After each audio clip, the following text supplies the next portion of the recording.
आज नांदेड जिल्हा व शहर काँग्रेस पार्टीच्या वतीने नांदेड काँग्रेस कार्यालयामध्ये नवनिर्वाचित निवडून आलेल्या काँग्रेस पक्षाच्या नगरसेवकांचं स्वागत, त्याचबरोबर जे उमेदवार म्हणून जे लढले काँग्रेस पक्षासाठी त्या सर्व उमेदवारांचं मनोगत आम्ही या ठिकाणी घेतलेलं आहे।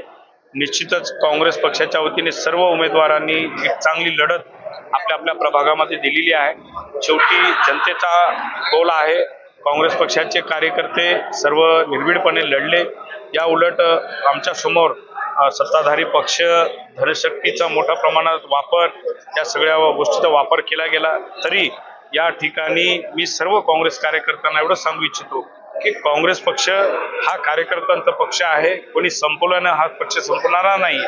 आज या ठिकाणी निश्चितच आम्ही महानगरपालिकेमध्ये जे काही पराभव झाला त्याचं आम्ही आत्मचिंतन करू आणि नव्याने या ठिकाणी पक्ष उभारणी करून निश्चितच येणाऱ्या काळामध्ये ज्या काही निवडणुका पार पडतील ते काँग्रेस पक्ष पूर्ण ताकदीनिशी निवडणुका लढवेल।